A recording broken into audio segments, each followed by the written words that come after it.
Yo,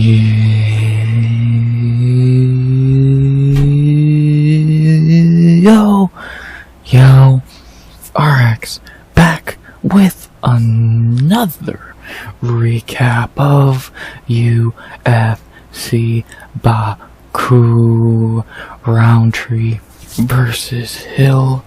We back with another recap of a first-time card in Azerbaijan that was not good. Like, I hate to say it, but yeah, it was not good at all. Like, I guess I jinxed it because I said a few times during the week it can't be as bad as Atlanta. It was as bad as Atlanta. Like, this card was really bad. It truly was. It was another 90% decision card. There was only 2 finishes in 12 fights. And most of the decisions were not entertaining. Like, again, I hate to say this because I was really excited for this card. I was really excited for last week's card. But they've just been complete disappointments. I can't put it in any simpler terms. They have been complete disappointments, and that sucks because they look like good cards, but just like last week, this card sucked. So, yeah, I don't know what else you want me to say. I'm really disappointed in this card. You can't sell me a card that has 10 decisions. Like, come on already. In over 2 cards, we've had 5 finishes, with 25 fights combined on those cards. That's pathetic. We came here to see people fight, not go to a fucking scorecard. Come on, people. This is getting fucking silly now. So, get ready to hear a lot of fucking scorecards here. So, really disappointed. Really not happy with this card. By the way, I'm sorry if you hear a little background noise. I got my AC on because it's 90 fucking degrees today, so hope it's not too long. But yeah, really disappointed in this card. It was not. I did not enjoy it. I'll be blunt about it. In hindsight, I would not woke up for it at all. It was way too early, and it was not worth it. So, yeah, not great, just not good. And yeah, and I can only maybe point out 4 good fights on this card. So, what did that tell you? So, with that being said, let's not begin something else I want to say, which I don't believe I am. Yeah, just disappointed. Like, truly just super disappointed in this card that was really bad. So, guess let's recap it, shall we? So, I don't know, I wish it was better, but it wasn't. So, I guess let's recap it. Last thing I'll say before I do is, as always, please like, comment, and subscribe. 200 subs to goal by the end of the year. We did get to 123 last night during the after party stream. Thank y'all for that. Hope y'all enjoyed that. And I hope y'all enjoyed this UFC Baku recap. So, Azerbaijan, you deserved better than this for your first card. I'm sorry. Sorry this sucked, but it is what it is. Now you know how we feel in America. So, let's recap it. UFC Baku recap. You ready? I know I am. Let go. As we begin with the same fight we began with in the breakdown, because nothing changed on weigh-in day. Everything stayed the same. No one missed weight, and we had the exact same card as we did before. So good job there. As we have to begin the night in the heavyweight division with a fight that was bad. I know you're shocked. No one would have predicted this being a bad fight. As we have in our first fight of the night, first ever fight in Azerbaijan, and yeah, it was a shitty one, as predicted. We had a tone setter for the night. Mohammed Usman versus Hamdy Abdelwahab.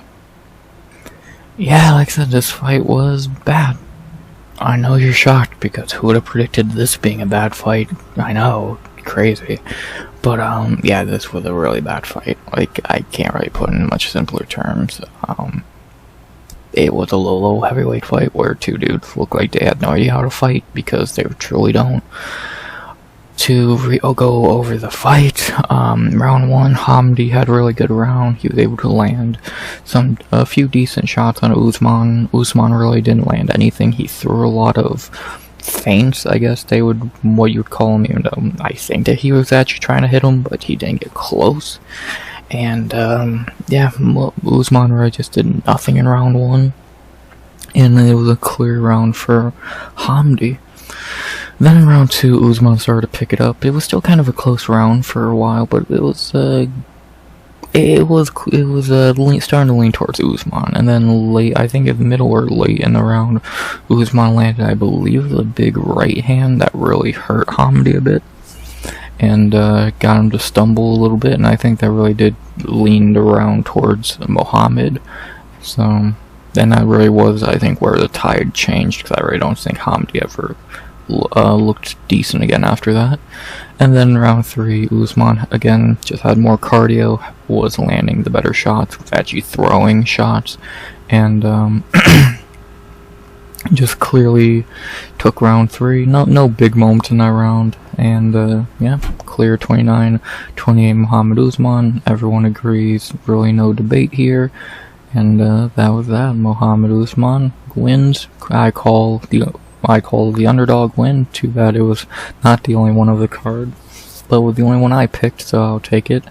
And yeah, Mohammed Usman takes the O of Hamdy officially, and keeps the UFC job. Yeah, again, not a good fight. But as predicted, I thought Mohammed Usman was a little bit better. He is. I thought Mohammed Usman had a little bit more cardio. He does. And I thought Mohammed Usman was a little more experienced and would be able to do a little bit better late in the fight. And I thought he would be riding high after his brother's win, which was all true. So I'm not right often, but I was right here. Good win for Mohammed Usman to keep his job and beat that fucking bum that is Hamdy to start the card.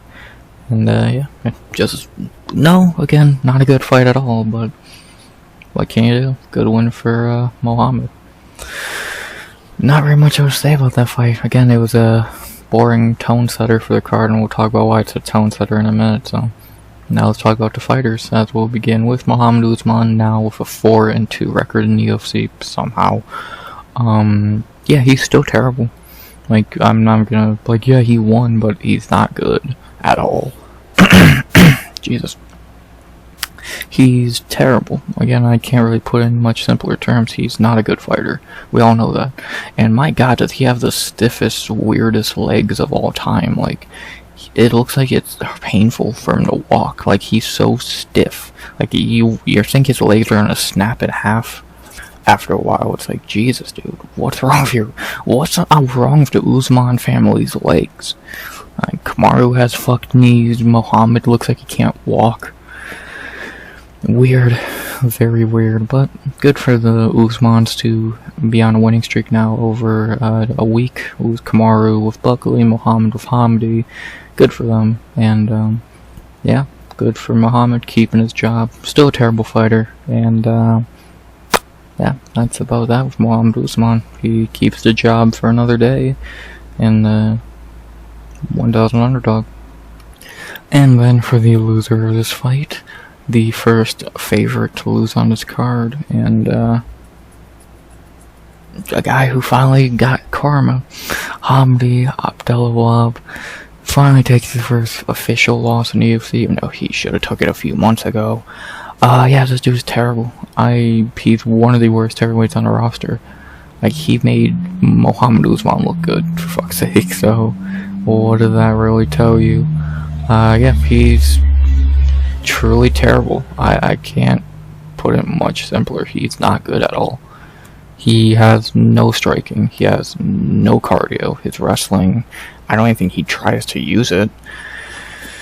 He's not good. And he should have already lost his O. He lost to Jamal Pogues. A lot of people don't think he beat Dontel Mays. This dude is terrible. And yeah, I'm happy he finally lost. Like, again, the only reason I picked Mohammed Usman, not because Mohammed Usman's good, because I thought he was better than Hamdy, and he is. Hamdy made Mohammed Usman look good. That's something only a few fighters have done. Zach Pounga. Like, he's as good as Zach Pounga. Come on, man. Hamdy's garbage. I think the writing was on the wall with him. and it's good to see him finally lose. So, he fucking sucks. Again, you made Mohammed Usman look good. Enough said. With that being said, the only thing left to say about this fight is, of course, our third and final step of every fight recap, a fight idea. And from Mohammed Usman, I had a fun one that I think I've done before, but why not do it again, because it makes a lot of sense and it'd be fun. Let's do Mohammed Usman versus Justin Tafa. Mohammed beat the brother, now fight big brother. Why not? Let's keep the Usman-Tafa family rivalry going, which that's a statement I never thought I would say, but let's do it. Mohammed Usman, Justin Tafa. Why not? Sounds like a good fight to me. Like, it makes a lot of sense. Tafa's on a bad losing streak. Mohammed just got his first win in a while. Heavyweight's very shallow, so that could have moved Mohammed up towards where Justin Tafa would be considered to be. And yeah, they're probably gonna go to Australia sometime in the year, so this could be a cool prelim on it. Or you know, in the UFC it'd be a fucking co-main event. But let's do it. Mohammed Usman, Justin Tafa. He beat Junior. Let's see him fight Justin. Book it. I'm down to see that fight. And no, I don't give a fuck who Hamdy Abdelwahab fights. Hopefully someone in PFL, because he does not deserve to be in the UFC at all. So yeah, you lost Jamal Pogues and Mohammed Usman. That's a lot. So yeah, not really much else to say there. Here though, again, terrible fight to begin the night, as I think we all expected. Again, you can't look at this fight and expect a fucking fight of the year banger, because they suck ass. It was a sloppy, low-level, gassed fight where two dudes who can wrestle didn't, because they don't want to use it, and two dudes who can't strike tried to strike, and only one semi looked like he knew how to throw a punch. So he won, first underdog win of the night, the only one I predicted. And again, it was a kind of a tone setter for two reasons: decisions, because most of the card was decisions, and underdogs winning, because like 6 or 7 won. So there you go. So happy I got my pick right, my only underdog pick of the night. Good job, Mohammed. And who should he fight next? I think he should fight Justin Tafa. I actually do think that's a winnable fight for him, because we all know Tafa can't grapple for shit. So we'll see if they do that. I think it's a very 50-50 fight. Tafa could land that bomb, or Mohammed could fucking grapple him. Only one way to find out. Booking it. So let's do it. Usman, Tafa, let's continue that family rivalry and see what happens. So good one for Mohammed Usman to begin the night, keeping his job, keeping the Usman winning streak going after last week, and see what happens next. Let's see if he fights Tafa or moves on to someone else. Either way, good win to begin the night. First underdog in decision. Good for Mohammed. After that, we go to our second fight of the night. A fight that's been talked about a lot since it happened yesterday. Not gonna say last night, because it wasn't. It was yesterday. As we have in our second fight of the night, from the heaviest weight class to the smallest middleweight class, the flyweight division, we have a fight that's been talked about a lot for a reason I really don't agree with, but we can still talk about it. I get people want to get their clicks on their video, but let's be honest, they're really pushing it here. As we have in our second fight of the night in the flyweight division, our first of many Russians on this card, and they actually did a good amount of winning, if I'm correct, as we have Tagir Ulanbekov versus Azat Maksum. This was not a great fight, to be honest. It was very forgettable. I guess a lot of people are talking about it because they want to cry robbery for some reason, even though it wasn't. But whatever makes people feel good. Yeah, again, a boring decision. Not a lot to say here. Like, people, again, I had the two things. That's all people call this a good fight, which it wasn't. People call it a robbery, which it wasn't. So I guess let's talk about the robbery portion of that debate. As we'll begin with round 1, where Tagir clearly won. He kind of just kept Azat on the cage. He landed a few good shots at range. Azat really had nothing for him in round 1. He did stop some takedowns, but he did that all fight. And yeah, good first round for Tagir. Azat really couldn't get much going outside of stopping takedowns. In round 2, it was, I think, Azat's best round of the fight. He was able to really stop takedowns. He did take Tagir down late in the fight, and it was Azat's best round. Tagir still had moments, keeping him on the cage and landing some nice shots, but overall, I think Tagir still won this round, but if you were going to give Azat a round, you'd give him round 2. It was the closest and most debatable round in the fight, but I still give it to Tagir. And then round 3, much like round 1, actually not like round 1 at all, from what I remember, being honest, they actually had a really, round 3 was actually fun. They got in a pocket, they just started trading shots, like they literally clinched and just threw shots at each other like 3 or 4 times. And they had a decent round, clear round for Tagir, but they had a really fun round. They really started to pick up the pace in that round, started to throw some good strikes. Both guys ate some good strikes. Azat did take Tagir down again late in the fight, and but not enough in my opinion. You know, I guess for one judge it was, but not for me, as Tagir did get a 30-27 and 129-28 on scorecards, and I scored it 30-27, and the world scored at 29-28. So yeah, I don't know why people are crying robbery. It wasn't a robbery. Like, Tagir clearly won round 1 and 3. If you want to make a case for round 2, fine, but after that, what case are you gonna make? That did not win round 1. He did not win round 3. Yes, he stopped takedowns, which I'll give him that. He performed way better than I thought he would, or anyone thought he would. But he did not win round 1 or 3. Let's just be blunt about it, man. He didn't. Like, you're lying to yourself at that point. So it was a good fight in round 3. Round 1 and 2 sucked, but in round 3 they had a good round. And let's just be honest, Tagir clearly won. I get it. I don't like Tagir either. I don't like his cornermen either. Khabib, Islam, Umar. Come on, I don't like him either. I fucking hate that pack. They're all a bunch of piece of shit overrated fighters. But let's just be honest, Tagir easily won this fight. So that, again, great takedown defense by Azat. He lost this fight though. So just call a spade a spade. This kid did not win. Tagir clearly won, and yeah, let's just stop lying to ourselves, people. So there was a robbery on this card, and we'll talk about it later. But yeah, this was just not it. So yeah, not very much else to say there. Again, was it a robbery? No. Was it a good fight? No. Round 3 was good. I'll give him that. Round 3 was very good, but round 1 and 2 sucked. So just gotta be honest. So this was not one of the few good fights of the card. This was a good round, but that 2 shit rounds don't make one good round does not overpower 2 shit rounds. So yeah, that's about all I gotta say there. So just being honest.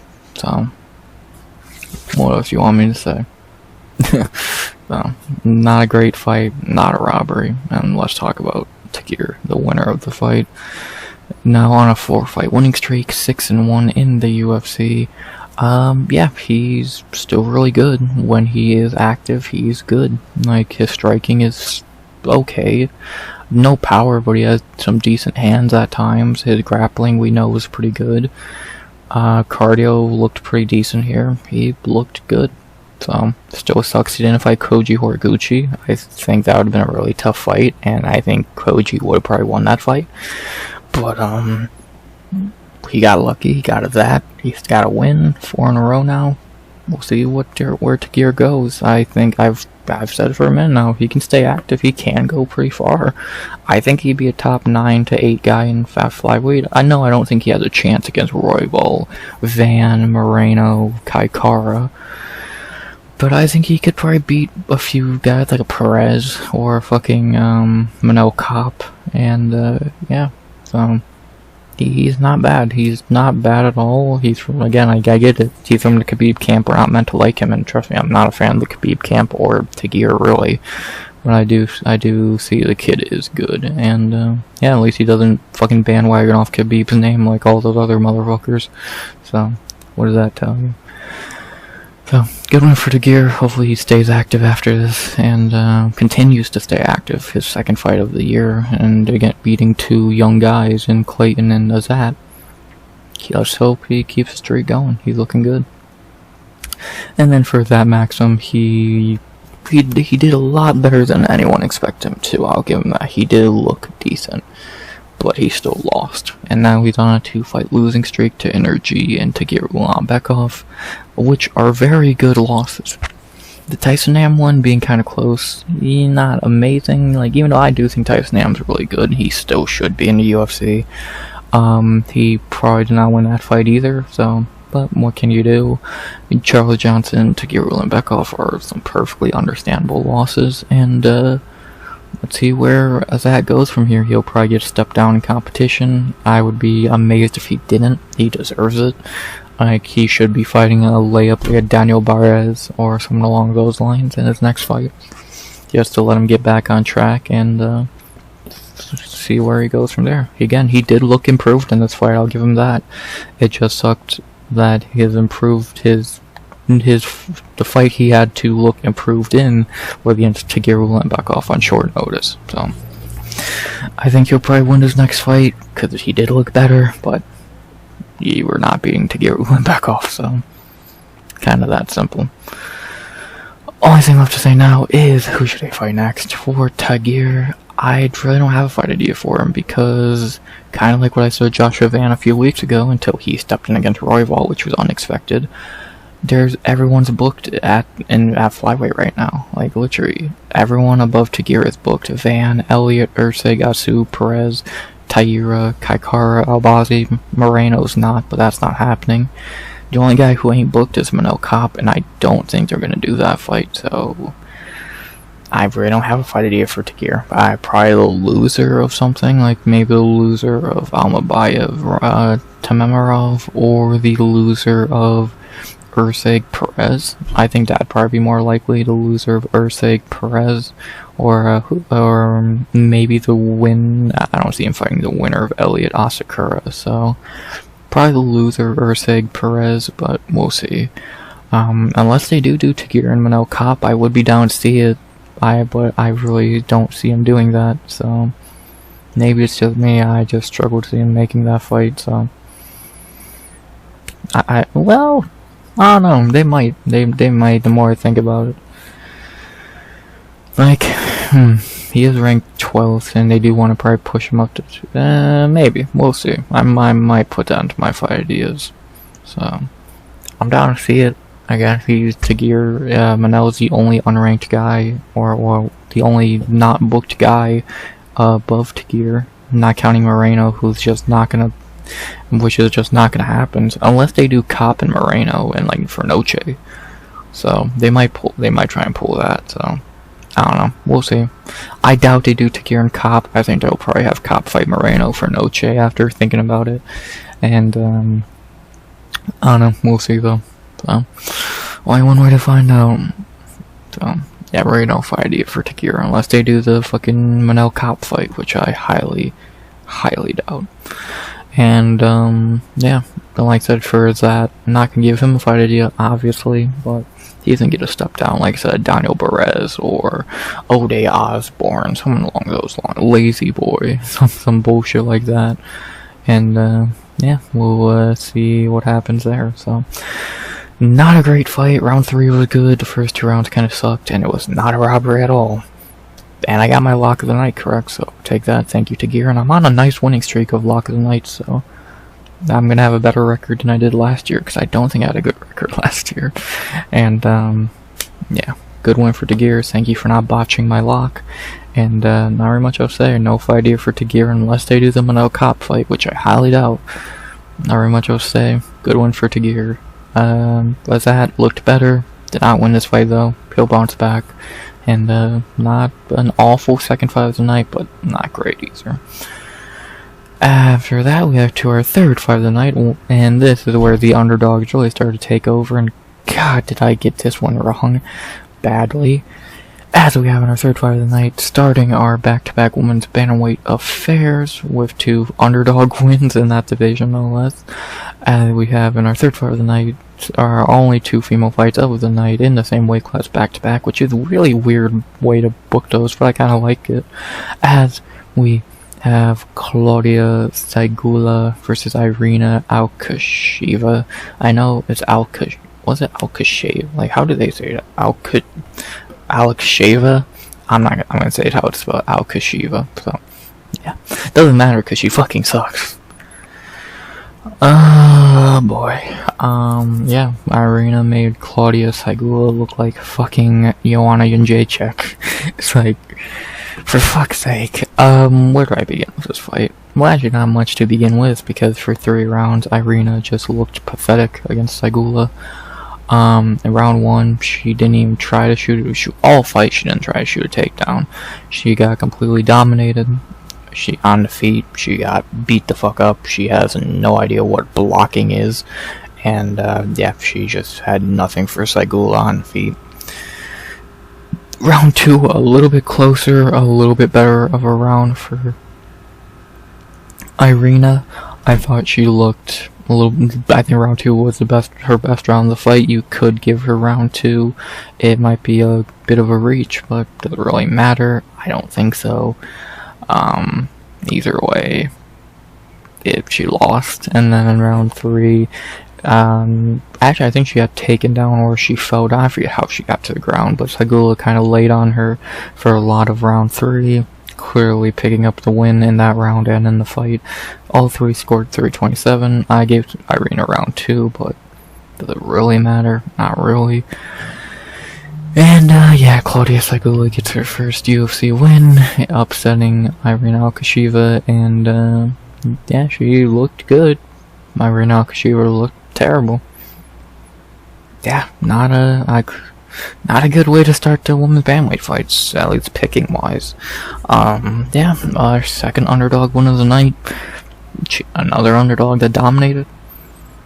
Good for her. Not expected at all, to be honest. Not really expected, but good for her. She really shut me up. I thought I called her just a model, and I guess she can actually fight. So, yeah, not really. Not a good pick for me or anybody. Or yeah, whatever. Not thrilled. Not a great fight. Good win for Syguła, but nothing special. Now to talk about each fighter, we'll begin with the Polish first-time UFC winner, Klaudia Syguła, now 1-1 in UFC. I still can't really get a gauge on if she's good or not. Her striking looks good. Her striking does look really good. Her grappling, we still don't know. Her cardio looked fine. So, I'll yet can't take it for a grain of salt, because she fought someone who has no idea what blocking is. But, she didn't look awful here. She's young, 26 years old, and her striking looked better. Well, it looked good. We didn't really get to see her strike against Mullins, so. But, yeah, now 1-1, coming off a win. We had Irina, who was meant to beat her, so she was able to fucking prove the betting odds wrong there. Let's see if Syguła is good. So, her first UFC wins in the books. Her striking looks good. Her grappling looked, I guess, a little bit better. Cardio looked good. Maybe she was a real prospect. Only one way to find out. And then for Russian round, I don't know who the fuck this is, because that's not Irina Alekseeva. Now 1-2 in UFC, and she looked terrible. I've tried to give her a benefit of the doubt. She looked good against Stephanie Egger and missed a weight. She looked terrible against Melissa Mullins, but Melissa Mullins is good, we thought. There's no excuse here. Yeah, you were off for 2 years because you popped for steroids, you stupid fuck. Like, there's no other excuse that can be made, so yeah, she's terrible. She truly is. I doubt they're gonna cut her, because women's bantamweight's shallow and she is only 1-2, so she did get a finish in her debut against someone who is not awful in Stephanie Egger. So we'll see. Maybe they cut her. I wouldn't be shocked or upset about it. So again, we'll see. Yeah, she looked fucking terrible. Like, I can't really defend Irina anymore, because again, I try to give her benefit of the doubt, and there's just no benefit there's just no benefit here. She looked like shit. Like, that's just the long and short answer. She looked fucking terrible. And, yeah, she's not good. She has no idea what blocking is on the feet. She didn't try to grapple till like round 3. And she's just not good. And, yeah, that 2-year layoff didn't help someone who's already not good. So, again, I doubt she gets cut, but yeah, she's not good. Not very much else to say. I'm not gonna do a fight idea for Syguła yet. I'm gonna wait till our next fight. Wink wink, nudge nudge. And for Irina, again, I doubt they cut her, but man, if they did, you can kind of see why. She's gonna be 35 in a month. Yeah, her seat in the UFC has got really warm now. So I doubt it. I doubt she gets cut, but again, we'll see. So, yeah, not a great fight. Good underdog win for Syguła. Maybe she is a real prospect. Again, we don't know yet. And, we'll see. We'll see. So, good first UFC win for Syguła, proving us all wrong and shutting me up. Because I try to give Irina the benefit of the doubt and say she's a prospect. She's not. That simple, to be honest. After that, we go to our 4th fight of the night, our 2nd women's bantamweight fight, back-to-back, and another upset. One I would say even more shocking than the first one, as we have a rematch from a few years back that went nothing like the first fight. Clearly, someone got better and someone did not. As we have in our 4th fight of the night, our 2nd and final female fight of the night, we have, staying at women's bantamweight one last time, a rematch between Darya, even though I think it's Darya, because I usually spell Daria, so come on, topology. Zheleznyakova versus Melissa Mullins. Yeah, the one thing I said in my breakdown, which I guess I was true on, is I think Zheleznyakova would look better. She did. Not to the extent winning, it wasn't my prediction, but I wish it was. Yeah, she dominated Melissa in this rematch. Like, it was, someone got better from the first fight, and it wasn't Melissa Mullins. So, crazy. We clearly don't know shit about women's bantamweight. In round 1, Zheleznyakova came out, just beat the shit out of Mullins on the feet for like 4 minutes. Mullins did end on top for like a minute, but didn't do anything with it. And Mullins did land a few shots on the feet, but nothing crazy. Clear first round to Zheleznyakova, in my opinion. So, again, you could make a case for Mullins, but it's a weak one since all she did was end on top, with really no damage given. Round 2 and 3, kinda the same as round 1, but even more clear. Zheleznyakova just dominated Mullins on the feet. I think Mullins did end on top in round 2, maybe even round 3, but again, it really didn't lead to much. She kinda just got dominated, like I said. She truly just got dominated on the feet, and I think Zheleznyakova had some ground control time in round 3, maybe I'm wrong, but yeah, Zheleznyakova just again dominated her. Like, Mullins had nothing for her on the feet, or on the ground a little bit, but they weren't on the ground much. It's mainly a striking match, and Mullins just looked a complete few steps behind. And after round 2 and 3, where again, in my opinion, Zheleznyakova kind of just dominated, went to the scorecards, and judges agreed 3-0 or 2-1. Darya Zheleznyakova gets her first, well, not her first UFC win, gets her revenge on Melissa Mullins. So, yeah. Wow. Again, weekly, at least I clearly don't know shit about women's bantamweight. Back-to-back underdog wins in the division, which is crazy to see. Like, I don't know. I truly don't know. Like, the Syguła one, I could have saw happening. I did not see this happening, because I thought Mullins was actually kind of decent. Clearly not. I didn't think much of Zheleznyakova, but clearly she has got better since that first fight. Her striking looked crisp. It looked very good. Mullins was just a goddamn punching bag for 3 rounds, to be honest. So, yeah, very interesting to see Zheleznyakova look this good. This is easily the best she's looked in UFC. She did not look good against Randon. She got mauled by Eileen Perez. But she came out here and looked really good, so good on her, man. She shut me up, just like Syguła. Yeah, I saw Mullins would win again pretty easily. I thought it would be a little closer, because I did think Zheleznyakova would have got better, and she did. Just she got better to the extent where she easily beats Mullins, so that was not expected, but she did it. I'll fucking say when I was wrong. Zheleznyakova looked good in this rematch, and got to win, so yeah, good on her, man. Good on Zheleznyakova shutting me up, getting a payback on Melissa for Zheleznykova's first career loss, and yeah, hell of a win. Decent fight, very decent fight. Out of these first 4 fights, I'd say this was probably the best one, and it's not that great of a fight, so what does that tell you? But I would say this was the best fight so far on the card, so yeah.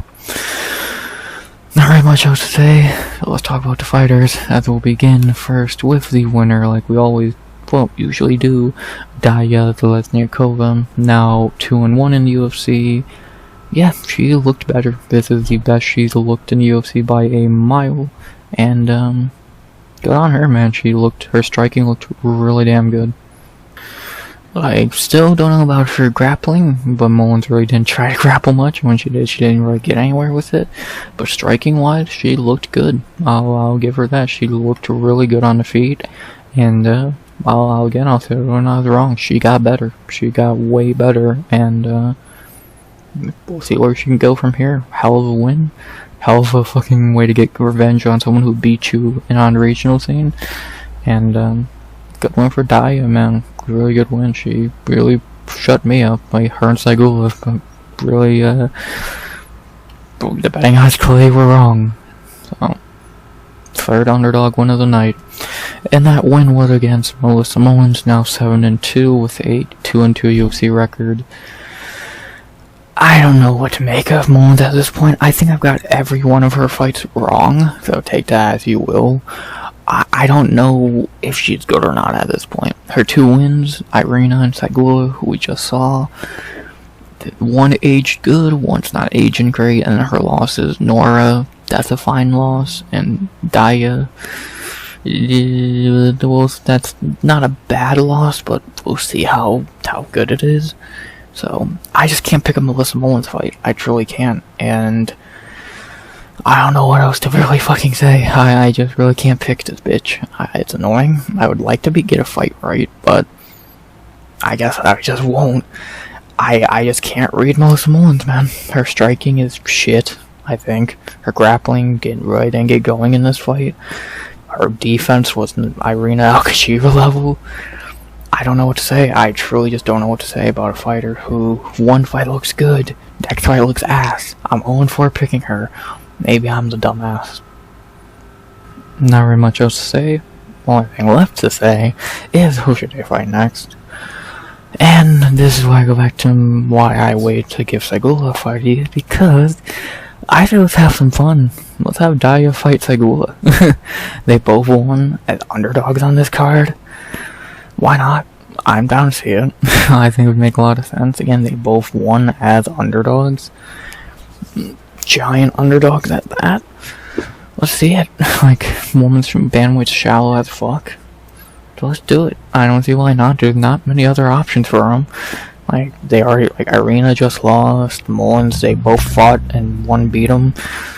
Lisboa would be a step backwards. Catchweight ain't gonna happen. Gatto, who knows what weight class she fights in. Santos ain't gonna happen. Rendon is never gonna fight. So, let's do it. Syguła, Zheleznyakova. Why not? They both won on this card as underdogs. I want to see them fight. I think it'd be interesting. Like, UFC would like to do something like that, so book it. I don't see why not. And then for Mullins, I don't know. She's gonna have to go back to drawing board. Probably come back in a few months. I wouldn't be shocked if she was on that London card whenever the fuck they go to London. I don't know why she hasn't been on a London card yet. They probably need her to be at this point because they don't have any female Brits with Molly McCann gone. So you kind of gotta send Mullins over there, so do it. Let's do it. Let's send Melissa to England, London. London, England, you fucking idiot. And, yeah, let's, see what happens. Maybe she'll get back on track. Whoever I pick will probably lose for her next fight, and, yeah, that's simple. Not very much I'll say. Again, probably the best fight of the card so far up to this point, but still not a great fight. Good win for Zheleznyakova, proving a lot of people wrong, me included. She has gotten better, more than we thought. And who should she fight next? Fuck it, let's see her fight Syguła. Makes sense, would be fun. They both won as underdogs on the same card, 20 minutes apart. Book it. Works for me. So, not very much else to say. Good win for Zheleznyakova and Syguła. Both looked good. Let's see who's better. Not very much else to say. I hate picking Melissa Mullins fights. That's that. After that, we go to our co-main event of the prelims. One of the best fights of the night. I would say one of the 4 highlights of the card, and I probably in the thumbnail because it's a really good fight. As we have in our co-main event of the prelims, all the way up in the middleweight division, as we have guys for the rest of this card, as we begin that streak with a fight that was really weird but good at the same time, between Yong Park versus Ismail Naurdiev. Weird ass fight, very weird fight, crazy fight also. In round 1, not really a lot to say. Park dominated Naurdiev. Well, actually, no, I'm lying, my bad. I forgot about round 1. In round 1, Naurdiev was actually kind of dominating Park. Had a really good round until he got dropped late. He got cracked, and then he got, I think, dropped by a body shot or something late in the round. And Jonghyun Park stole round 1 late and was able to win round 1 with a late knockdown. So, yeah, it was looking really good for Naurdiev, and then Park hit him with that big shot. Stole the round, so crazy shit there. Then round 2, the bullshit happened. Park was kind of getting dominated. Eventually, Naurdiev had Park up against a cage where Park had one knee down, very Aljamain Sterling style, and then Naurdiev kneed him right in the fucking eye, and the ref of course called a stop. Naurdiev acted like he fucking won, because he's an idiot, and now we fucking... now we have a timeout. Park had a giant cut on his eye. Somehow was able to continue, even though it should have been a DQ. But he's able to continue after a few minutes. The ref takes 2 points from Naurdiev, which is the first time since John Jones and Anthony Smith 2 points have been taken, and they are well deserved. And we continue. Park gets up, dominates the rest of round 2, clearly wins that round. And so now he's up fucking a lot, and Naurdiev would need a knockout to win. He doesn't get it. Park dominates him on the ground in round 3 and wins a clear 30-25. I don't know what the judges were smoking. It was clearly 30-25. Park clearly won round 2, but whatever. And that was that. So yeah, Jonghyun Park, even with a giant cut on his eye, barely being able to see, he was able to come back against Naurdiev, the cheater, and he was able to win. So yeah, Jonghyun Park, man, the fucking legend, and gets a nice win here. So good, you're great to see it. Good to see a cheater get his fucking karma. And yeah, what a crazy fight. Like, that fight would have 100% been stopped in America if Park got hit like that and had a cut like that because of it. It would have been a no contest, and that would have been annoying.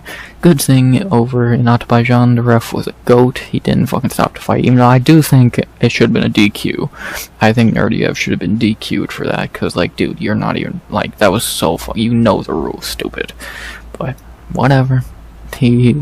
Park got up, and he's not a bitch like Aljamain Sterling, and he got up and fought and won. So, badass moment. The Iron Turtle is a fucking legend, and awesome fight, awesome fucking comeback, and that's the Iron Turtle, baby, fucking legend. So, you love to see it, you truly do. So, yeah, not really much else to say there. Fight was pretty much, if it wasn't for that knee, no one would remember this fight, because Park would have just dominated him and won, as we all knew he would. But at least Naurdiev did make it a little bit interesting being a cheating dumbass. And, yeah, Iron Turtle got up, had an awesome moment, and that's why we love the Iron Turtle. So, good shit, great fight, and, yeah, not very much else to say there, is there? We'll begin with the Iron Turtle. Again, this dude's a fucking legend. A lot of guys would have quit right there and played dead, Bellotto, and all of that. But, nah, man, Park got up and said, let's go, and got up and won like a man. So, Iron Turtle is a fucking legend, now on a 2-fight winning streak. That's why we love the Iron Turtle. It's that simple. That's why we love the Iron Turtle. He's a fucking GOAT. And, yeah, he's a real fighter. Sterling, Bellotto, take notes. And then for this dipshit, I'm not gonna give him a lot of time. He sucks. He's an idiot. He needs to learn the rules, and he never should have been brought back to begin with. Next. All I have left to say now is, who should he fight next? For Jung Park, I have an idea in mind I think would be fun, even if it's unlikely that they actually do it. As my idea for the Iron Turtle is Jung Park versus where the fuck is it? Kelvin Gastelum. No, I'm not fucking with you. Why not? I truly don't see why not. It would be a fun fight. Like, Kelvin Gastelum has fallen really far down. Jung Park is a winnable fight for KG, but also KG is a winnable fight for fucking Park.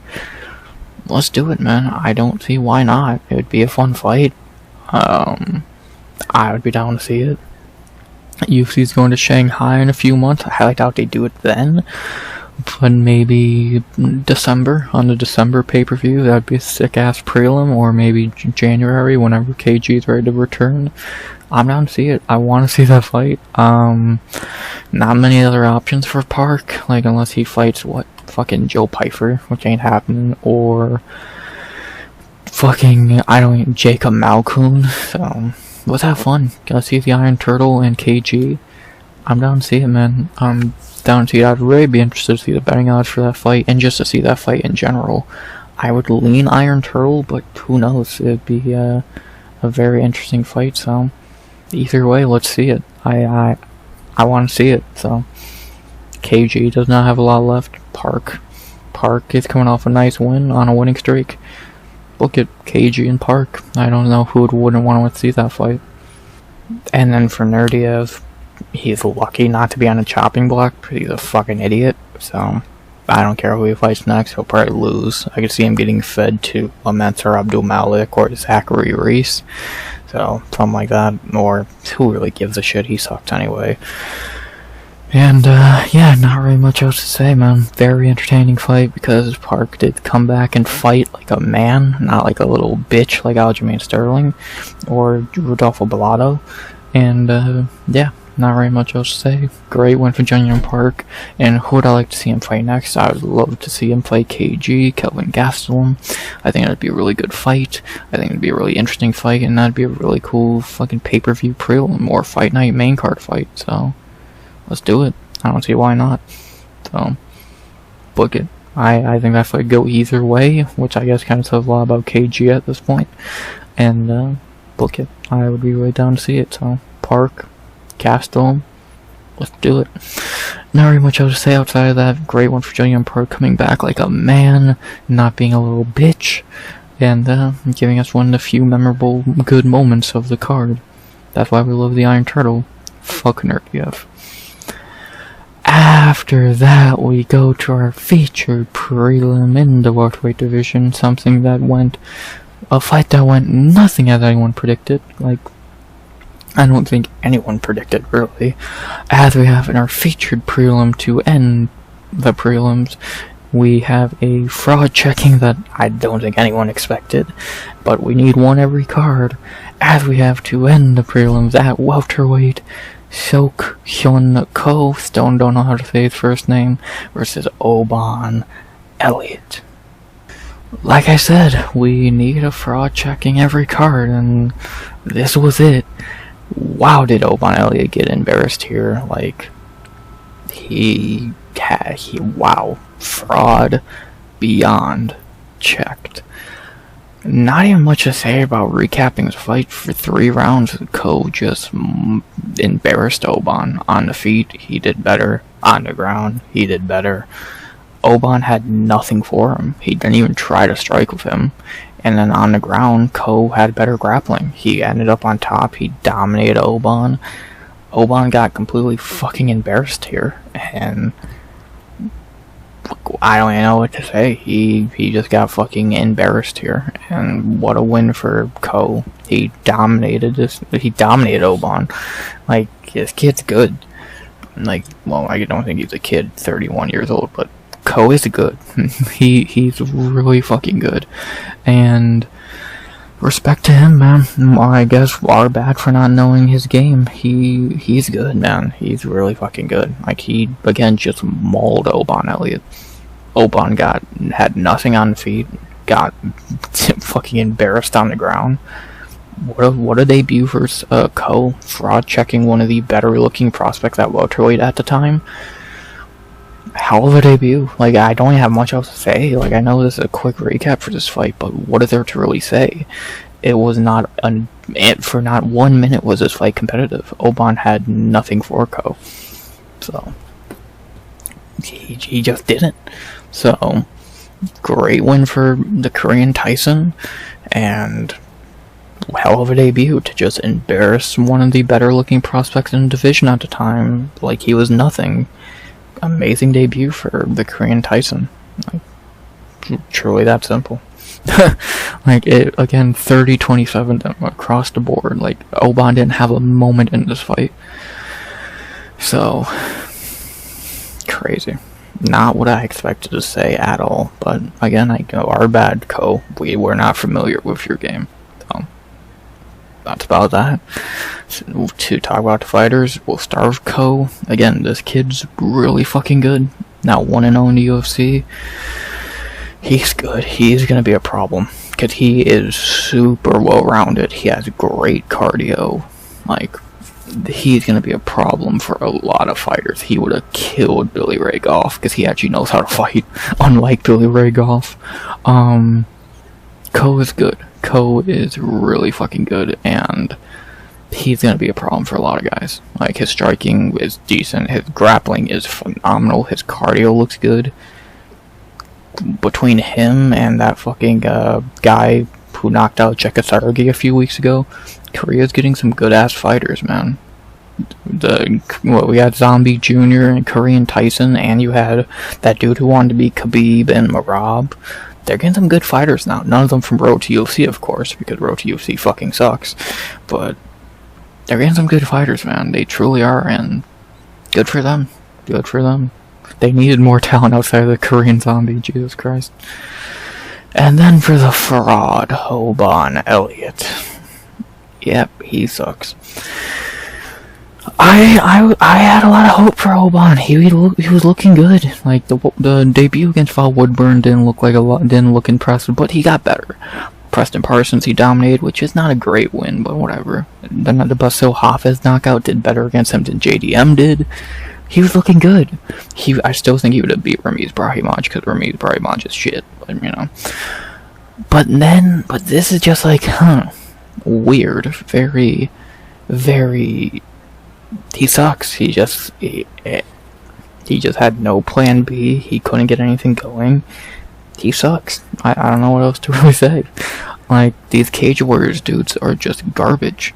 It's that simple. Cage Warriors has produced no talent since, like, Michael Bisping. Like, they fucking suck. And I don't know when people are gonna realize that Cage Warriors is fucking garbage. Like, they truly are. So, yeah, I get for a long time they produced guys like Connor and Bisping, but ever since those guys, Oban Elliott, fucking, I forget who else, because they suck so bad, but, like, dude, Cage Warriors is garbage. Like, I don't know what else to really say, so... Welcome to our fraud club, Oban. We needed, just like Omer Sy last week, someone needed to be the fraud of the week, and it was you, buddy. Congratulations. With that being said, there's only one thing left to be said for this fight, and that is a fight idea for Ko. why is he not even ranked at welterweight? The fuck? I know is he a lightweight or something? No, I'm pretty sure he is a welterweight. Yeah, so I don't know why he's not ranked. Typology. But, yeah, you want to give Ko a good fight after beating Oban, because that's a crazy debut. You're not going to give him a top 15 guy, no duh. But he deserves a good fight after a win like that. But who? My pick, and who I'm going to say is, if I can fucking find him. Where the fuck is he? Did they take him off the site? Like, where the fuck is he? Is Zheleznyakova. I don't know why he's all the way down here, but I think that'd be a really good fight for Ko to fight a veteran like Zheleznyakova, who still has a lot left in the tank, who's still very good. That's my pick. Like, of course you could do other options, but you gotta think of someone who's a step up from Oban Elliott.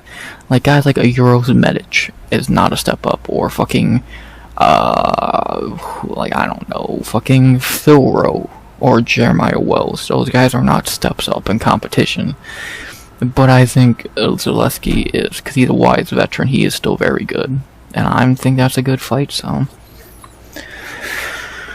let's do it. Zheleznyakova, Ko would be a good fight. Zheleznyakova coming off that loss to Chidi and Jokwani. Like, Zheleznyakova still has a lot left in the tank. Let's do it. Korean Tyson versus Capoeira. Book it. I think that'd be a good fight. Again, I know Ko is coming off his debut, but in your debut to beat a guy like Oban, who had a lot of hype, and I guarantee if Oban would have won this fight, he would have been getting a really big fight in his next one. So, come on, man, you gotta think logically here. Let's do it. Ko versus Zheleznyakova. Book it. I think it'd be a very good fight. So, let's see how good Ko really is against a wise veteran instead of a bum fraud. So, not very much else to say there is. So, yeah, not much else to say. Great performance by Korean Tyson in his debut. Looked phenomenal. Complete fraud checking Obama Elliott. And who should he fight next? I'm down to see Ko versus Zheleznyakova. I think that'd be a good fight. Good guy coming off a great debut versus a veteran who's still pretty good. I'm down to see it. So let's see it. Ko, Zheleznyakova, book it. Not very much else to say. Welcome to Fraud Club Oban. Amazing debut for Korean Tyson. And what a great day for the Koreans. Park and Ko back to back. Good for them. Good for them. And only an hour later, that's the prelims. They were not great. They started off pretty bad. Like, this was bad. This was not great. Okay. Good. Decent. So, these were alright. The other three were not spectacular. Still not a great card. Still full of decisions. And not really great. So, with respect to Park, he looked great. Zheleznyakova and Ko had decent fights, but they're just still not a lot to go, not a lot to hype up. So, wish there was better fights, but not on the prelim. Was the main card better? No.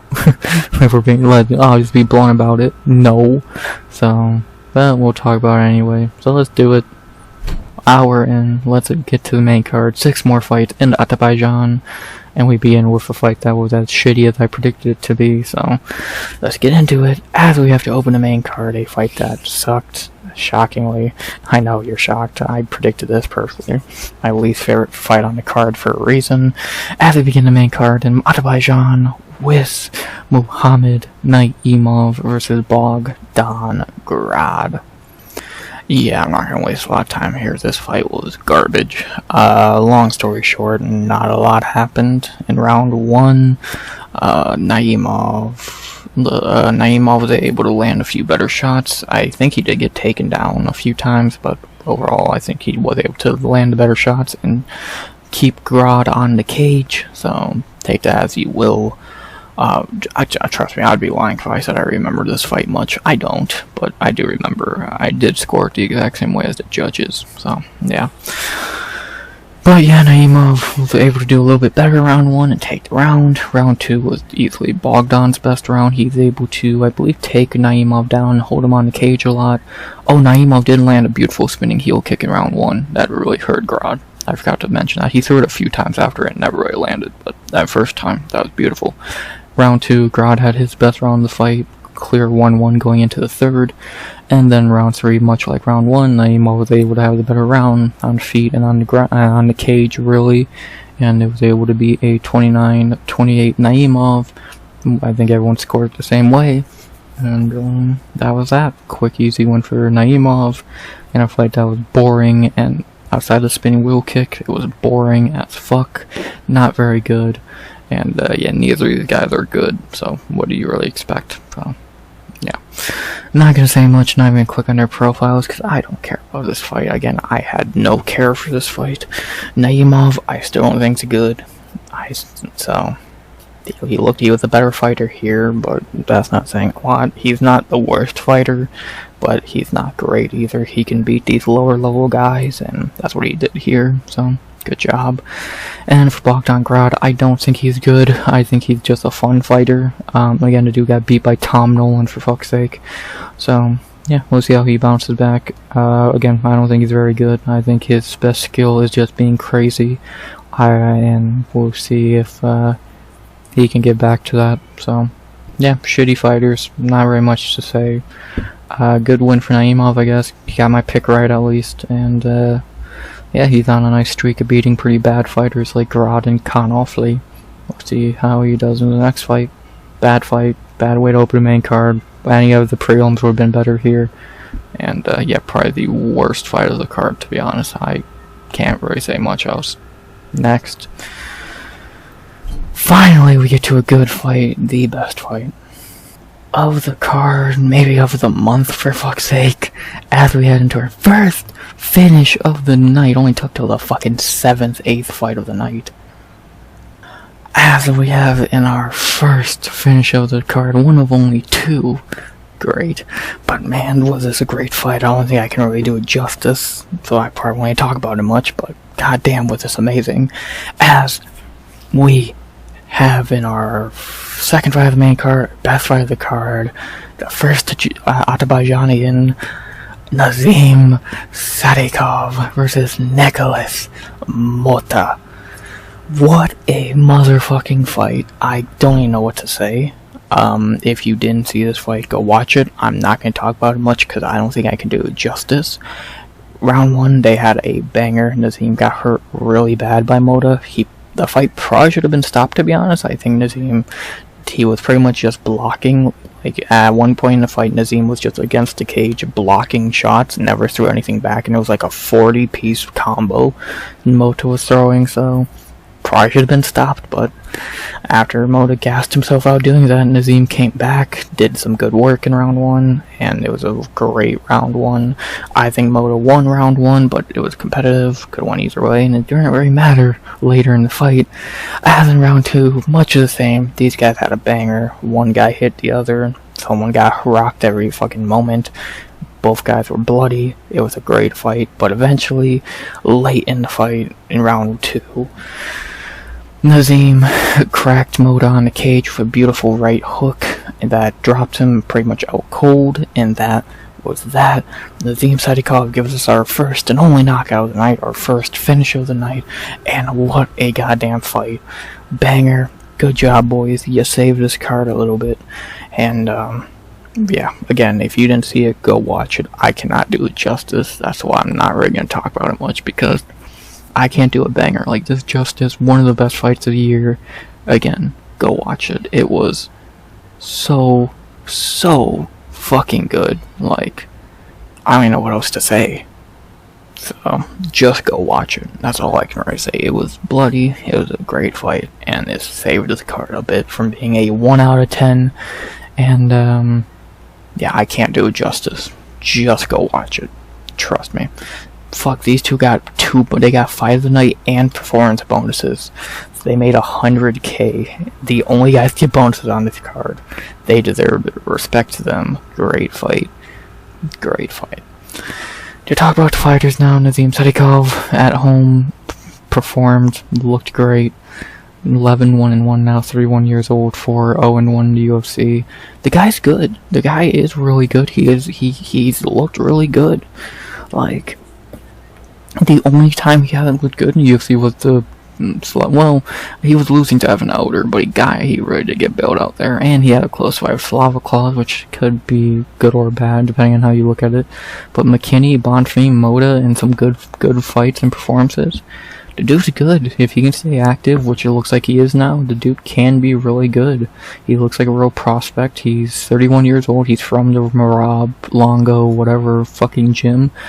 He's good. I do think Nazim's good, and if he can get one more fight out this year, probably should be a big one. He might be able to touch the top 15. Dude's good. I can't really say much else. Like, 4-0 now in the UFC with 1 draw. Dude's pretty good. And then to talk about the opponent, Nikolas Motta. Not gonna say anything bad about Motta here. Respect him. He went out on his shield. I might not be a fan of Motta. I might not think he's very good, but the kid has heart. He went out on his shield here and looked amazing. He looked great. Made a ginormous paycheck. Got a ginormous gash in his forehead. And respect him, man. He's not good, but he is tougher than nails, and good for him. He made out a ginormous paycheck. And he deserved it for saving this card. These guys deserved it, and yeah, respect to them. Respect to them. Banger. Can't say anything bad about this fight or these guys. What a fight! What a banger! Respect to both. Good job, boys. You earned those paychecks. Those 100K paychecks. So good on them, and what a banger. That simple. Not very much else to say. Again, if I could talk about this fight forever, but I don't think I could ever do it justice, so just go watch it. So, that's really all I can say. So, yeah.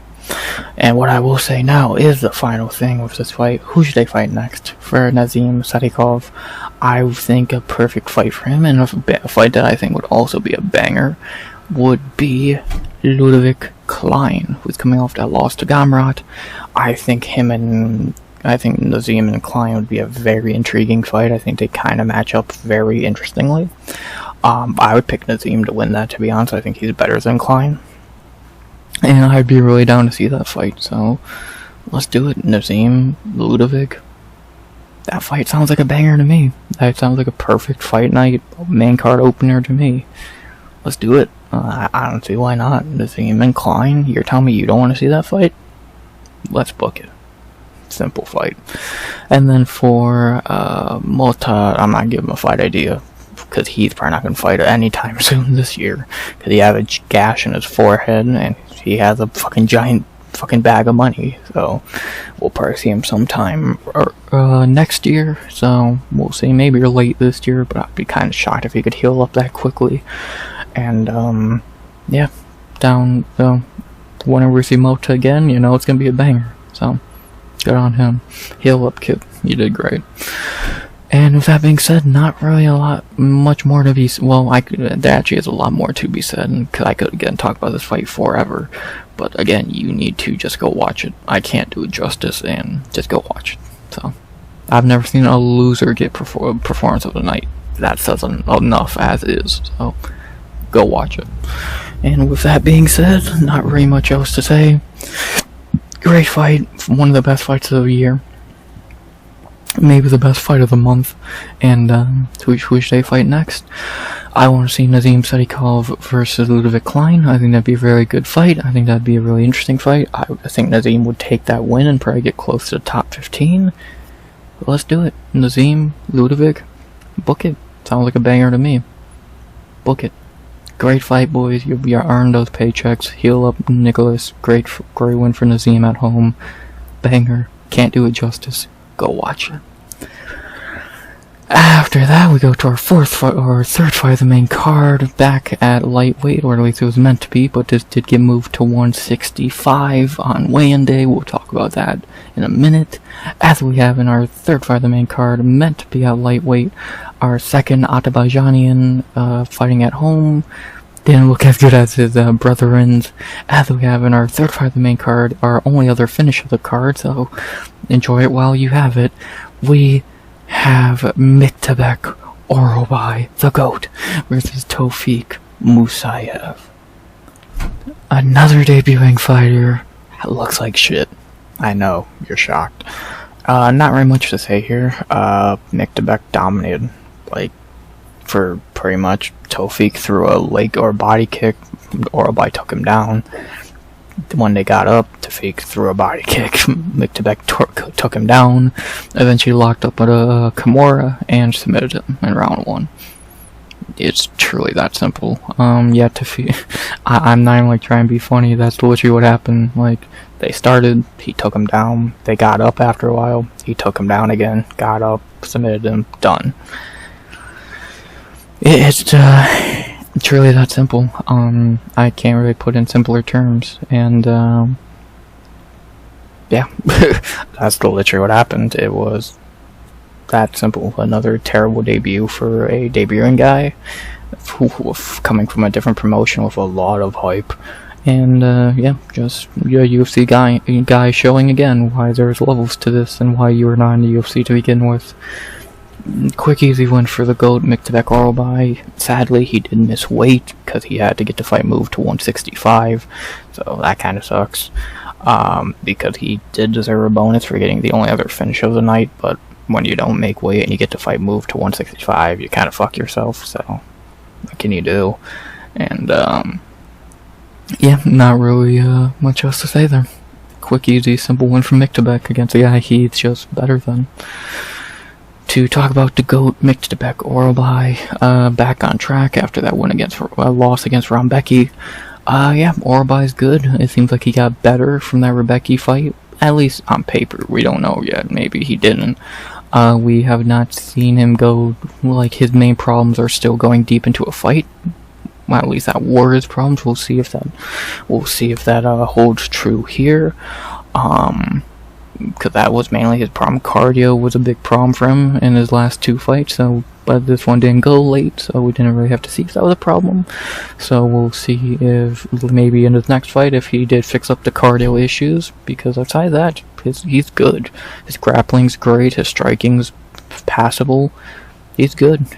And if he fixed up that cardio, he's gonna be tough to beat. So yeah, he's just pretty much got a layup here to get back on track. Good one for Myktybek. 3-1 in the UFC now, and a GOAT for a reason. So, yeah, pretty simple. And then for his opponent, Tofik Musayev, another debuting bum. Yeah, this dude sucks. I'm just gonna be blunt about it. You weren't in the UFC for a reason, man. You were shitty in Bellator, shitty in Ryzen, shitty in the UFC. Your best one's Patrice Pitbull, which kind of says enough. And yeah, this dude sucks. Just again showing why UFC guys are better than these regional bums. Because these regional bums who get a lot of hype outside of UFC are not actually good. So, yeah, good. So, yeah, just like Patchy and all the other guys, Tofik sucks. Pretty simple. Only thing left to say is, who should they fight next? For Myktybek, I have a really fun fight idea I think everyone would love to see, because it would probably be a fight of the year banger. And that would be Myktybek Orolbai versus... where the fuck is he? Esteban Ribovics. You're telling me you don't want to see that fight? Come on now. Esteban and Myktybek. You're telling me you don't want to see that fight of the year contender? Both guys had fight of the year contenders last year. Now let's see them fight. Got my vote. Book it, Esteban, Myktybek. You're telling me that's not a fight of the night on every card? Book it. I don't even need to say much else. Ribovics coming off that banger with Nazim, Orolbai coming off getting back on track against Tofik. Let's do it. Orolbai, Esteban, book it. I don't even need to say much else. Just me saying that fight got you fucking like, damn, that is a banger. Let's see it. So, yeah, imagine that on the same card as Nazim and Klein. Like, dude, that lightweight is so fucking good. It's truly incredible how great lightweight is. So, book that fight and the Ludovic Nazim fight. And, yeah. Banger. Ribovics, Orolbai, book it. Maybe Ribovics will actually put up a fight unlike Tofik. And, yeah, you can cut Tofik, no one cares. Like, he's not even worth putting on chopping block. And, yeah, easy win for Tofik, easy win for Orolbai over Tofik. And, yeah, not very much else to say.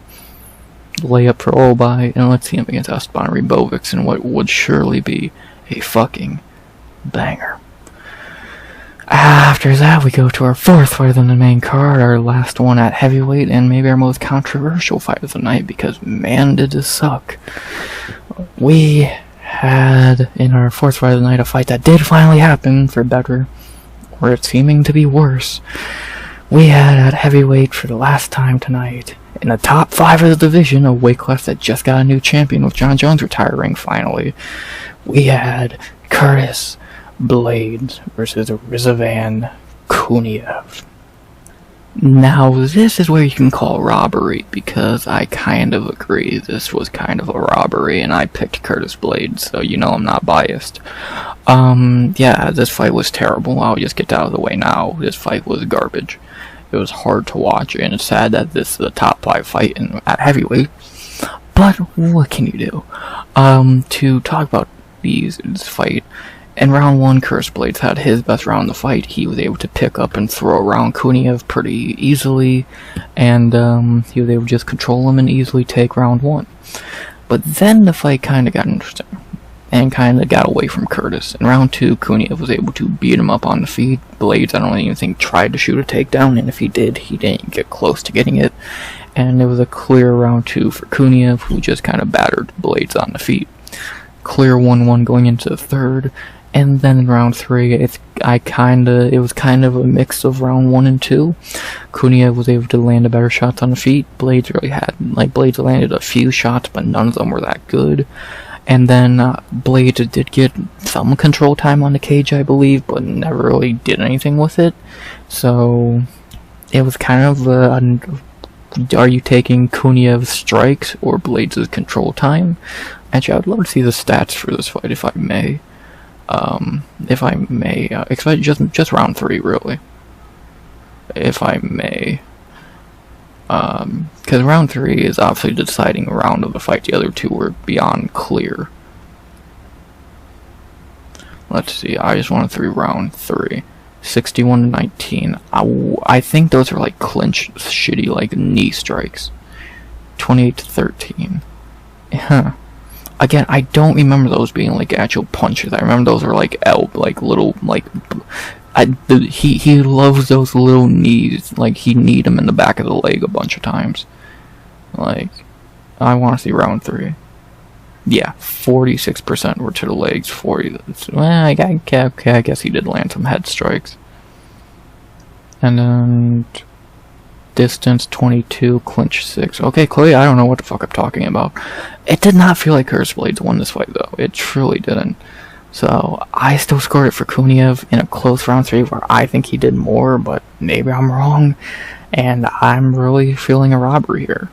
The people did score it for Curtis Blades, but again, it was very close. I don't know, it did not feel like Blades won this fight. It truly didn't. I think Kuniev won. I'm really interested to watch this back, because it did not feel like Curtis Blades won, and he did not look good. So, again, maybe we'll see. But, I don't know, maybe I'm wrong, but it did not feel like Blades won this fight. It feels like Kuniev won this fight, and I'm gonna call it a robbery until I rewatch it, so, yeah. Just, not really much else to say there. It was just, like, I stand by the opinion neither guy should have won. They both looked fucking terrible.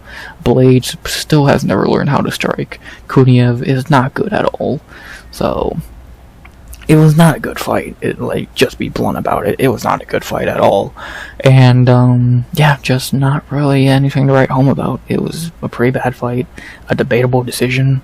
Low-level heavyweight, and these guys were, well, Blades is a top 5 ranked guy, and this is why, you see why I never really saw Curtis Blades was a good fighter, because he's not a good fight, man, truly not a good fight, and, maybe a robbery, so, never love to see that word thrown on a fight, so, but what can you do? Not really much else to say. To talk about each guy real quick. Not much to say about Curtis Blades. Again, I still stand by my opinion. He's not a good fighter, and I don't think he won this fight. So take that as you will. He is getting older, and you can kind of see he is 34 years old. No idea what they do with him now. Not gonna give him a fight idea because I don't think he actually won this fight, and I always stand by that opinion. Yeah, I don't give a guy who I don't think won a fight idea, so not going to. And yeah, he's looking 34, man. He's definitely looking washed because he wasn't good to begin with. So what does that tell you? And then for Rizvan, yeah, I don't think he's good. But I do think he probably would beat a few of the ranked guys, because he did put up a good fight here against Kurz. Again, I think he won this fight, for fuck's sake. And, yeah, I don't like him, because obviously he's a steroid juice-head bitch. But, I will say, I will just give my opinion when I think it. He, in my opinion, won this fight, so maybe I'm wrong, I don't know. But, yeah, I think he got robbed here. I don't think he's good at all, but I think he got robbed, so, yeah. Not very much I'll say. Again, I don't give a fight idea for a fight I think with a robbery, so Curtis Blades is kind of fucked. I don't know what they're gonna do now. With Tom finally being champion, we'll probably get to division moving again. Maybe a Blades-Volkov rematch I wouldn't be shocked by, as Gon fights Aspinall. No, I don't agree with that idea either, but what can you do? Or maybe, well actually, I don't know what they're gonna do with Blades. Maybe Jayalin will fight. I don't know what they're doing at heavyweight. I know they're gonna do Gon Aspinall more than likely, which is bullshit.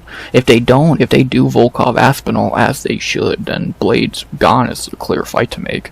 But we'll see.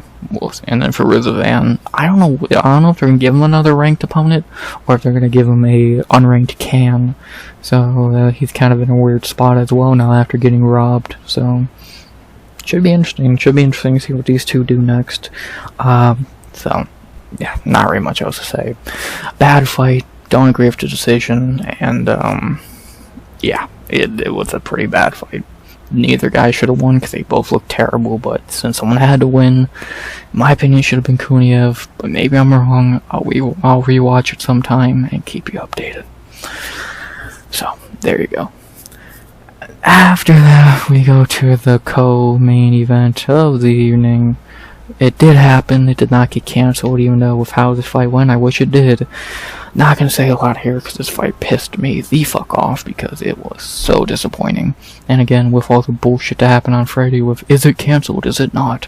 It was kind of annoying, and then for it to suck like this didn't help. As we had in our co-main event of the evening in the lightweight division, the worst lightweight fight of the three on the card, we had for our co-main event, I had a complete brain fart there. In our co-main event of the evening, Rafael Fiziev versus Ignacio Bahamondes.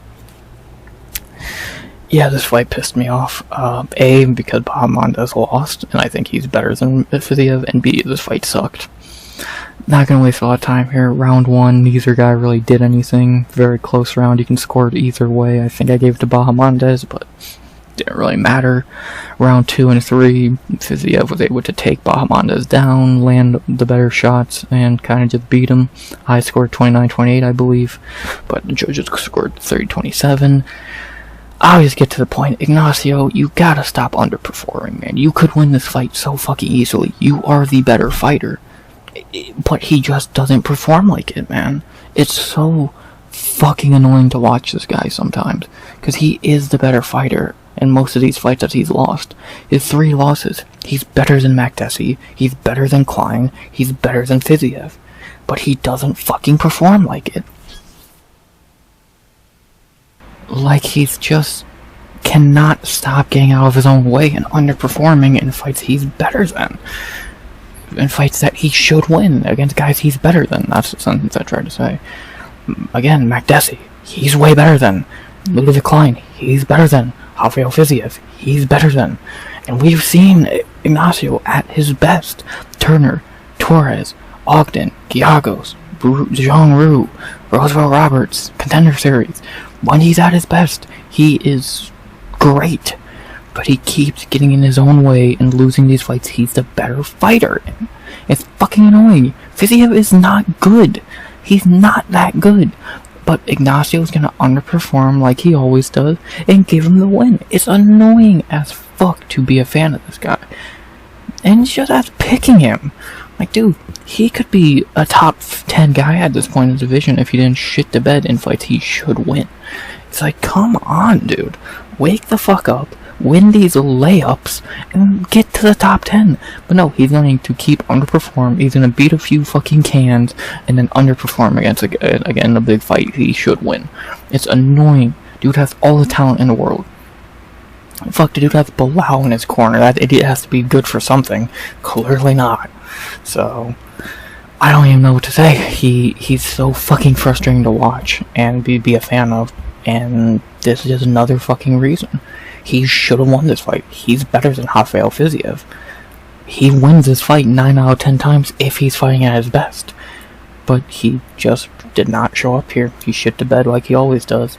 And now he's back to step 1. So, it's so fucking annoying, but what can you do if you're your biggest opponent? So, good job, Ignacio.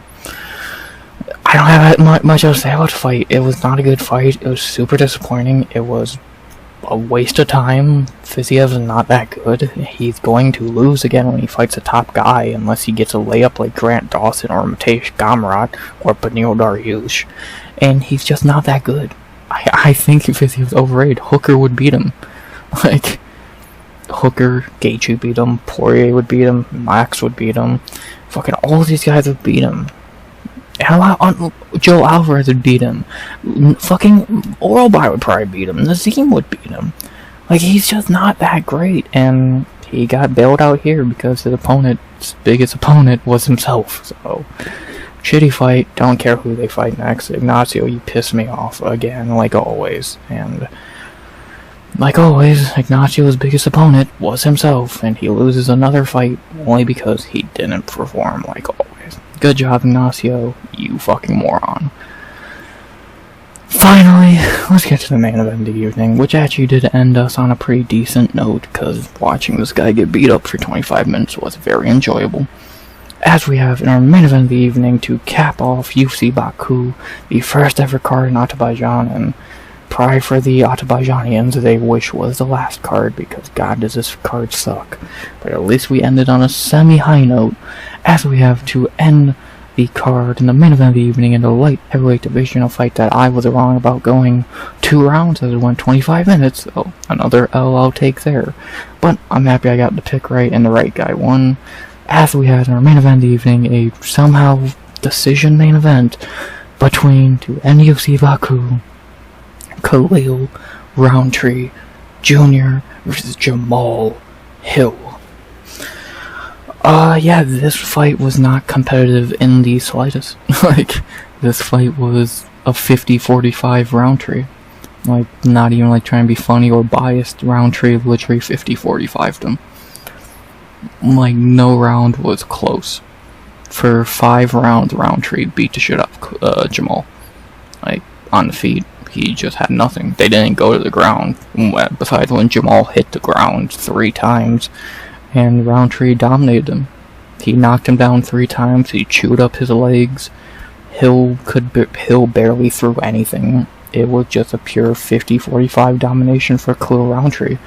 And in a fight where it should have been. He's better than Jamal. He should have finished him, to be honest, if he was a little more aggressive. But why be more aggressive when you can just easily beat the guy by doing the bare minimum? So, good one for Khalil Roundtree. He looked phenomenal. He looked flawless. His leg kicks are great. His striking's good. Cardio looked surprisingly great. He looked great. Yeah, against Jamal Hill, who's terrible, but yeah, great win for Khalil Roundtree, man. Truly, the best performance he's had in his career, probably in a long time at least, and the most well-rounded performance he's had, again, going to 25 minutes and looking good doing it. Great win for Khalil Roundtree, just a pure 50-45 domination, and that's about that. It's kind of like the Orolbai fight. I can't say much else. It was a one-sided fight. Jamal didn't win a round. And he can be shocked by the decision all he wants. He did not win a round. He didn't do anything to win a round. Like, he never hurt Khalil. He never really hit Khalil.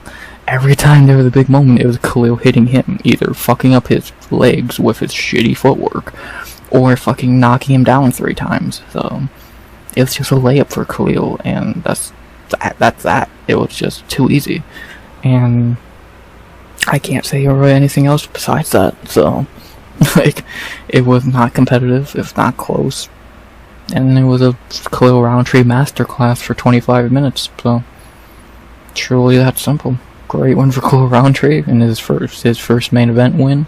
Went 25 minutes, looked great doing it. What else can I say? So, decent main event, not great, but decent. Better than last week's main event. And, yeah.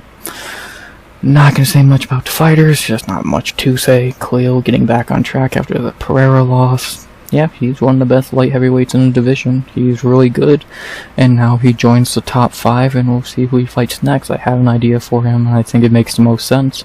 So we'll see. Yeah, Khalil's good. He's now, in his last 6, in his last 7 fights, he's 6-1. He's good, man. He's really good. He's getting better. It seems his cardio looked amazing here, which that was the most interesting part of it, is he was able to go to 25 minutes and look good doing it. So that was interesting, and it was a really good fight by him. Great performance. Good job at Khalil Roundtree. He looked great. And then for Jamal Hill, he sucks. Like, we all know this. He's one of the worst champions in UFC history. He's terrible. And now he's on a 3-fight skid. No, they're not going to cut him. If they did, I don't think I would mind. But they're not going to cut him. I don't know what they're going to do with him next. And we'll look at the rankings in a minute. But, like, what now? He's going to either A, fight down the rankings and fight someone coming up, like a Zhang Mingyang maybe, or someone along those lines. Or he's going to, I think he should move to heavyweight. And I'm not even being funny. If he wants to be a fat dude, make the most of it. Go to heavyweight. Again, I truly believe he could do some good at heavyweight. I think he could beat Marcin Tybura, Tai Tuivasa, Sergey Spivak, fucking, Martin Buday. Like, come on, Mick Parkin. He could do good at light heavyweight, or he could do good at heavyweight because he has enough in his repertoire, or something a lot of heavyweights don't have. So why not? If you're gonna be fat, make the most of it. He probably was fighting at about 230, 240. Just go to heavyweight. Save yourself the weight cut that probably ain't fun, and just go to heavyweight. I'm not even being funny. I swear to God, I'm not being funny. He should be a heavyweight. Why not? Give me a reason why he shouldn't be. Go to heavyweight, go fight Marcin Tybura or freaking Mick Parkin in your debut up there. And if he wins, then I'm gonna look smart, and I told y'all. If he loses, then yeah, he cut him. So, why not? Why not? I truly don't see why he shouldn't. He's done at light heavyweight. He loses to most of the guys in the top 15. So just go to heavyweight. Give it a shot. You're already on your last legs. Do it. Why not? So, that's really all I gotta say about that. I'm not being funny. He should go to light heavyweight, or he should go to heavyweight. So, do it. That simple. Not very much else to say there, though. The only thing I have to say, really, is fight idea, so let's do it. Good fight. Now let's see who their next fight should be. For Khalil Roundtree, I think it's kind of obvious. He should probably fight Jan Blachowicz. I think that kind of makes the most sense, because Reyes is probably going to fight Ratchik. Obviously, Alberg, who knows what he's doing, but probably going to fight Yuri. Alex is probably going to rematch Ankalaev eventually. So, why not? Khalil, Jan, book it. And then for Jamal, he's going to fall down a few spots out of the top 5. Probably the winner of something. Maybe the winner of Volkan Azamat if they book that. Maybe Zhang Mingyang if he beats Johnny Walker. Or maybe the winner of Reyes Ratchik. So, any one of those fights can make some sense for him. I think he loses most of those fights because he's not good. But again, heavyweight is right here. You're telling me he doesn't beat Martin Buday, Mick Parkin, Tai Tuivasa, Marcin Tybura? Like, come on. I don't like Jamal.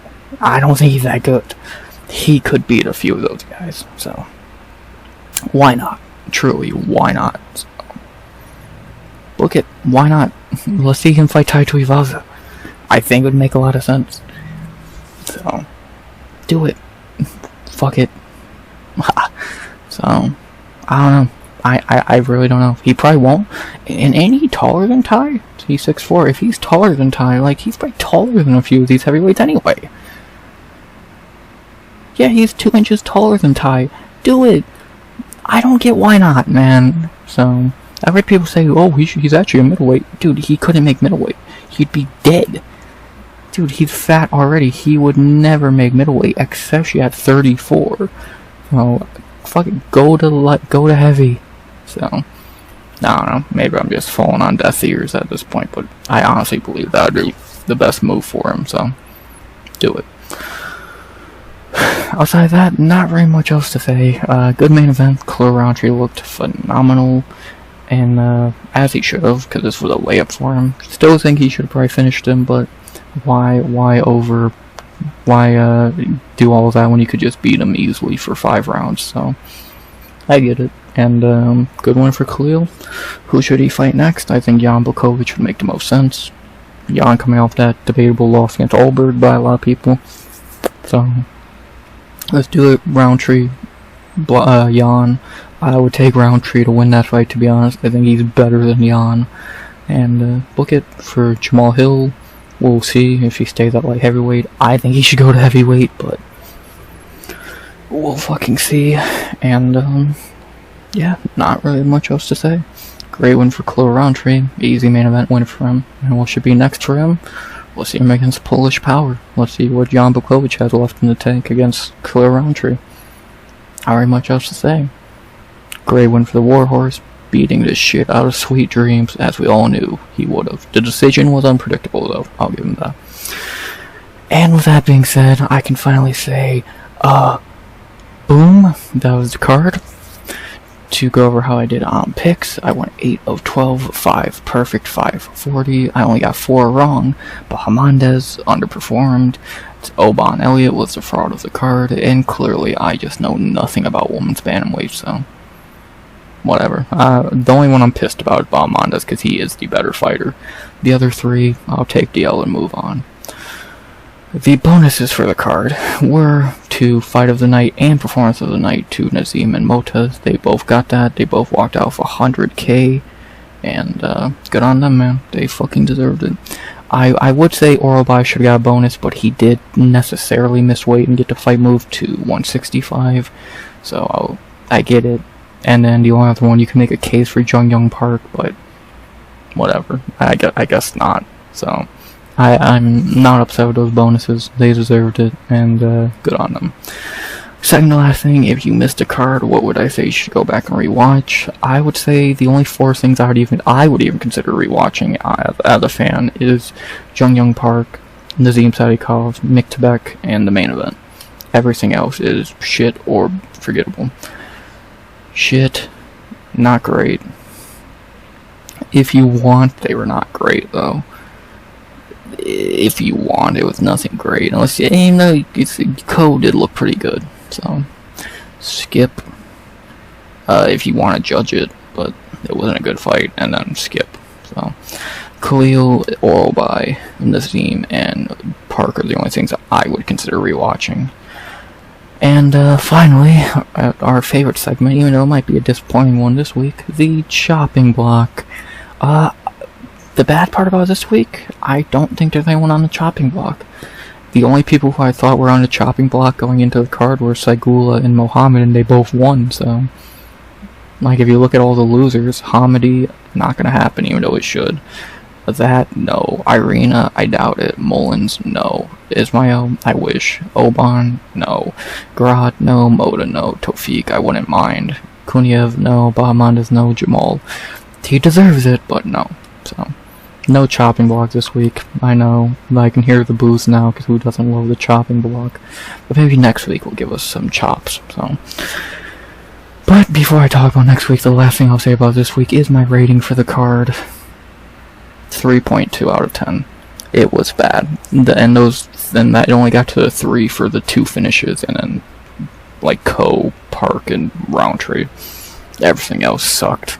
Like, 3.2 out of 10. It was not good. It was not worth waking up for, and Azerbaijan, you deserved better. So it was a nice trip. Crowd was nice, but it was not worth it, man. The card sucked. 2 finishes, not gonna cut it, man. 3.2 out of 10. Worse than last week. Boo. And that's about that, man. Not really much else to say about this week. Disappointing card. And that's about that. Now we head into International Fight Week. Topuria versus Oliveira, Pantoja, Carter Front, Moicano's back, Royval and Van, Talbot, Lima, Robocop and Hermanson, yada yada yada. Is it a great International Fight Week? No. Is it an okay looking card, though, if you just look at it like that? I would say so. It's not the worst card in the world. It looks like it should be alright. Still weak for International Fight Week, but what can you do? And hopefully it's good. Hopefully it's good. So obviously the next time you hear from me in a video is breaking down that card on Friday, as always. So that's when you'll hear from me next in video form. And then I'll be recapping it on Sunday, of course. And then streaming-wise, I'll either go live tonight or tomorrow. We'll see which one will be the UFC Baku hangover. Tuesday, for sure, and Thursday. Well, Tuesday maybe, Thursday maybe. That's the goal. So either tonight or tomorrow for the hangover. A tough talk on Tuesday, and a mini UFC 317 breakdown on Thursday is the goal. We'll see if we hit those points, but you never know. So I will stream. I'll either stream tonight or tomorrow for the UFC Baku hangover.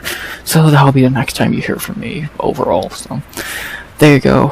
I'm done talking for at least a couple hours. We'll see if I stream later or tomorrow.